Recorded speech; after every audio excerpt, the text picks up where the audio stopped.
Fer Mais já de volta e agora para falar sobre um assunto que vem tomando espaço na cabeça de muitos pais. A influência de jogos e filmes no comportamento das crianças. E nós fomos ouvir os principais personagens desse questionamento. Dá só uma olhada. E para saber qual a consequência dos jogos na vida das crianças, nada melhor do que conversar com eles. Aliás, eu tô com uma turminha aqui que, eles não são tão crianças assim, eles já são adolescentes. Eu vim até um colégio, eu tenho aqui 8 adolescentes para bater um papo com a gente. Eles vão falar sobre jogos eletrônicos, sobre videogames, sobre filmes e sobre outras cositas más também. Tudo bem, gente? Tudo bem? Eu quero saber quem é que gosta de jogar videogame. Levanta o dedo. Todo mundo gosta de jogar videogame? Que tipo de jogos você gosta de jogar? Eu gosto de jogar mais os jogos de futebol. Eu jogava muito antes, era videogame, mas agora eu jogo muito computador. Daí lá eu tenho um jogo de arma, que é combate armas, mas o que eu jogo mesmo é um joguinho de bonequinho, que daí tem que vestir, fazer casa, e outros jogos lá bem legais. Tem gente que fala que criança que joga muito joguinho de lutinha e de arma, que a criança fica brava, briga demais com os outros amigos. Vocês acham que isso é verdade? Eu acho que depende muito da criação, da educação que os pais deram a ela. Porque se a pessoa tá de bem com a vida, ela não é perturbada, não tem nenhum problema com a família, é de boa, assim, tranquila, aí não influencia tanto na vida dela. E se ela souber diferenciar a vida do jogo ali virtual, no videogame mesmo. Se a pessoa não foi criada adequadamente, se os pais não souberem pôr limite. Porque se os pais souberem explicar e diferenciar a realidade dos jogos, talvez ele não seja tão agressivo. Viu a resposta desse menino, Marne? Eu tô impressionada, esse menino tem 12 anos. Bom, aí eu perguntei para essa turma de gênios quanto tempo eles podem ficar brincando com esses jogos quando estão em casa. Aí realmente parece que para eles tem limite, sim. Os pais não deixam uma coisa liberada, quer ver só? É 1h30 por dia só. Eu peço, só mais 10 minutinhos, fiquei implorando, daí ele deixa, mas daí quando ele diz que é pra sair de verdade, daí tem que sair. Só mais meia horinha, daí tu fala. Daí às vezes passa 5, 10 minutos e eu continuo. Daí ele fala assim, deu, agora chega. Daí eu subo, tomo banho, fazer minhas coisas, assim. Essa respeita, né? Pois é, gente, olha só, jogos de videogame, jogos de computador, filmes de ação. Será que isso é motivo de preocupação para os pais? As brincadeiras podem mesmo influenciar no comportamento das crianças? Atrapalham os estudos? Para esclarecer essas dúvidas, eu já estou aqui com a psicopedagoga Vera Bauer. Vera, bem-vinda, obrigada pela participação. Bom, a gente escutou ali, criançada. Lógico, cada um com sua opinião, acho bacana, porém a maioria, vamos lá, eles adoram um videogame. E aí, até que ponto isso é positivo? Como saber os joguinhos certos? Os pais, nessa fase agora, eles ficam realmente confusos. E eu vejo muita importância dessa presença dos pais na decisão e na mediação do tempo para que esses jogos sejam realmente produtivos e educativos e sendo usados para o melhor para a criança, para o desenvolvimento da criança. E, de fato, as crianças, a menina falou sobre o tempo, a mãe fala mais um pouquinho, mais um pouquinho. Realmente, os jogos, eles estão cheios de estímulos, eles são excesso em tudo, em cores, em movimentos, em vida. Isso é importante para a criança e a criança gosta disso. Quem dera as escolas pudessem ter esse ritmo, mas, na verdade, o jogo instiga o desejo, o prazer, né? Então, a criança está ali atuando e aprendendo, porque nós estamos desenvolvendo várias funções num jogo de videogame, por exemplo. Então, existe o lado positivo? Eu acho que eu hoje estou aqui num papel, assim, de diminuir, né, minimizar um pouquinho esse estigma que os jogos de videogame têm, porque eles são feitos, eles são preparados, eles estão cada vez mais sendo estudados e modulados em forma de aprendizagem, em desenvolvimento da criança. Então, nós estamos falando em funções superiores, funções de atenção, né? Eu trabalho com crianças através de uma atividade que usa né, a mediação Você até jogo. trouxe, né? Mostra aí pro porque... pessoal de casa. É tipo quem conhece aquele Wii, é isso? É um Wii sofisticadíssimo, né? Tá. Porque esse aqui foi criado pela NASA. Esse é um material super, eu digo assim, clínico, né, no caso, mas que trabalha transtornos de déficit de atenção. A criança que tem um transtorno de déficit de atenção, ela vai precisar perceber isso nela. E a NASA, lá há muitos anos atrás, criou o equipamento para trabalhar com os astronautas. Por quê? Porque os astronautas têm que desenvolver um limiar de atenção. Esse é capinha que está dentro? Ele capta ondas secundárias da criança, né? Tá.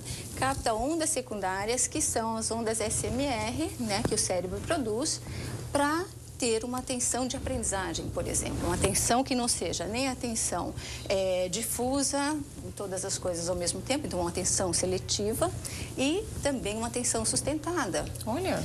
E o que é fantástico desse, no caso, é que a criança, através do feedback imediato de como o seu cérebro está funcionando, ela percebe aonde ela tem que modular essa atenção. Que interessante. Então, quer dizer, vários tipos de déficit de atenção, até hiperatividade, quem sabe? Exatamente. Freio inibitório, por exemplo. Uma das funções superiores, né, no nosso cérebro é o freio inibitório de nossos impulsos, de nossas ações precipitadas, que o transtorno de déficit de atenção, a criança hiperativa, no caso, né, o subtipo hiperativo, ele não tem isso. Ele não percebe que ele invade o espaço do outro, né? Ele não percebe que ele fala antes de pensar. E através de um treino de 5 minutos, onde ele possa estar colocando esse freio inibitório a toda a prova e o equipamento responde, dá um feedback positivo ou negativo, caso ele não consiga, a criança vai modulando e ela vai se auto-percebendo. Então, o fantástico do equipamento em si, da estratégia, né, de neurofeedback, é exatamente essa, que a criança se torne coautora da sua aprendizagem, enfim. Bom, esse seria, digamos, o videogame do bem.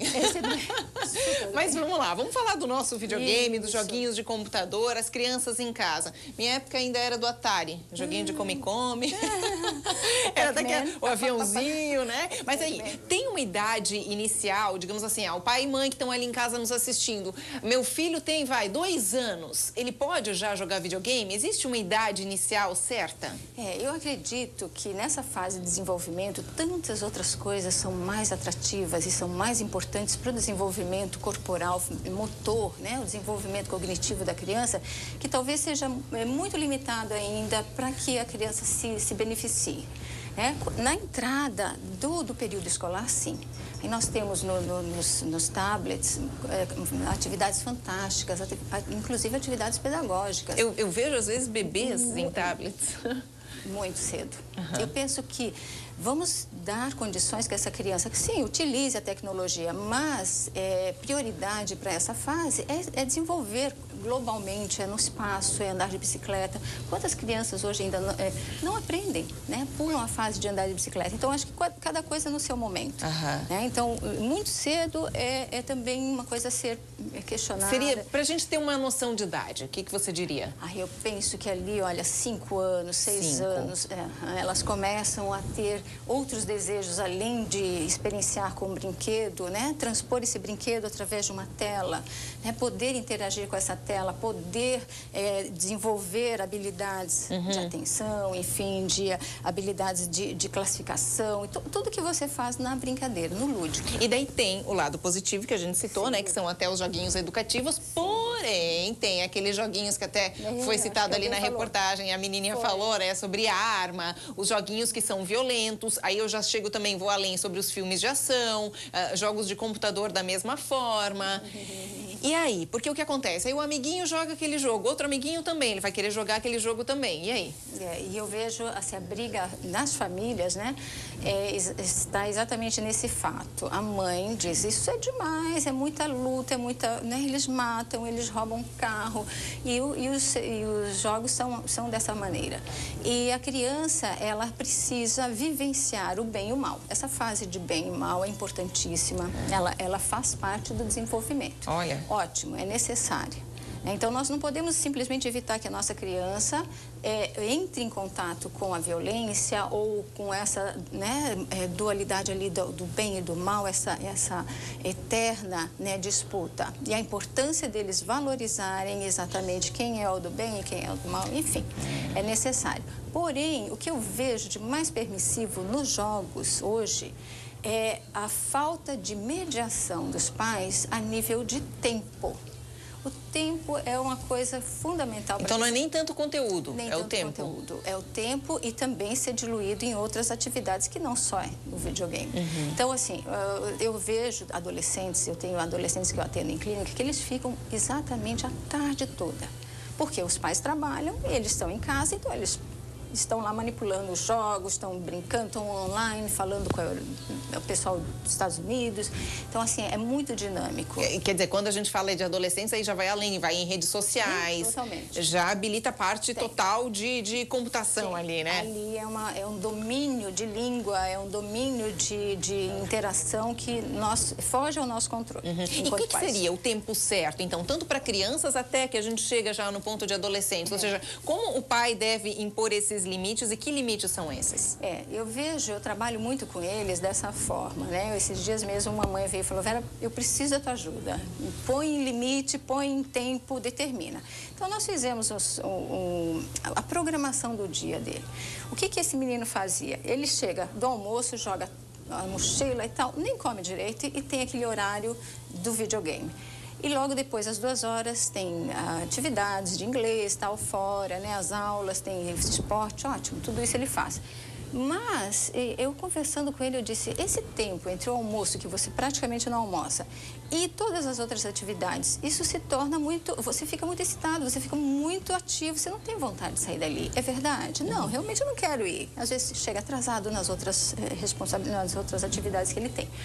Então, combinamos assim, nem pega o videogame nessa hora, deixa, faz toda a tua programação do dia, que às 5 horas, 6 horas, quando você chegar em casa, você tem disso para frente um tempo livre, não atropelando a tua vida com as outras atividades que são importantes também na sua vida. Nós combinamos isso e funciona bem, só que isso é necessária a mediação diária. Porque se eles puderem, eles estão lá novamente com o Quer dizer, o pai e a mãe têm que estar em cima mesmo. Tá, e esses conteúdos que a gente citou sobre esses jogos um pouco mais violentos, isso não vai interferir, digamos, aquele que só joga isso, praticamente só esse tipo de joguinho, isso não vai interferir de certa forma no desenvolvimento?